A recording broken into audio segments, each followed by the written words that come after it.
Coupable. Crier, bah ouais, moi aussi, coupable. Crier, c'est difficile. Il y a des moments où on n'arrive pas à se. Mets tes Eh ben, il faut chaussures, essayer d'y mets tes arriver. chaussures, mets tes chaussures, mets tes chaussures. Putain de chaussures, pardon. Au bout de la 10e fois, franchement, je vois pas comment on peut le dire calmement. Non, mais dans vous l'absolu, lui mettez quelque chose. ils ont raison. Dans l'absolu, ils ont raison. Elle est même assez dérangeante en fait cette publicité. Vous l'avez pas vue peut-être pour certains d'entre vous côté télé. On vient d'en montrer des images sur RMC Story.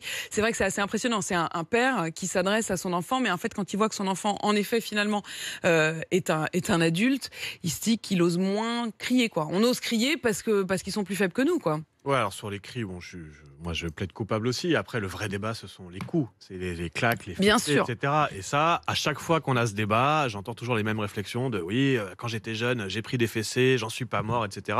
Maintenant, c'est bien qu'on évolue sur ces questions et qu'on comprenne que taper sur un enfant, bah, c'est illégal. Et surtout, il faut pas le faire. Enfin, c'est une défaite. Voilà, c'est une défaite dans l'éducation quand on en arrive à taper sur les enfants parce que c'est quoi le stade d'après, quoi? Si on lui met une fessée et qu'il refait une bêtise le lendemain, comment on monte Moi, à chaque j'ai fois évolué dans là-dessus. C'est marrant parce que je m'étais toujours dit, ça va, ça suffit. Ils vont arrêter de se mêler de la manière dont on éduque nos enfants. Une fessée, ça n'a jamais fait de mal à personne. Et puis finalement, je me suis rendu compte que j'en avais jamais donné à mes enfants. Et En fait, puis, j'en ai jamais donné à mes enfants. Ce qui veut bien dire qu'on a quand même, je pense, intégré l'idée. Alors, je dis pas qu'il n'y a pas des moments où on a vraiment envie de donner une gifle parce que l'enfant est insolent, agaçant, qu'on en a ras-le-bol. Par contre, je dirais pas la même chose sur les cris. Non, les cris, ça peut. Non, mais on est obligé de. Bah oui, mais l'autorité, ça passe parfois par la peut-être qu'ils ont voix. tort, pardon, Tout mais est- dans ce spot, Oui, par exemple, de tout d'insister sur mélanger. les cris, on est C'est-à-dire d'accord. de mélanger à la fois les cris et les coups. C'est pas la même chose quand même, non, Nicolas? Non, l'idée de mettre un adulte à la place de Nicolas, l'enfant. c'est notre Ouais. expert quand même un Ouais. peu. Hein. Moi, je suis pas mal, mais vous êtes encore mieux. Hein. L'idée de mettre un adulte à la place des enfants, je trouve que c'est extrêmement bien fait parce que c'est une question que je me pose effectivement. Je me dis de temps en temps, est-ce que je parlerai comme ça quand j'engueule un de mes enfants? Ça m'arrive de moins en moins, mais je me dis, est-ce que je parlerai comme ça à un adulte? Non.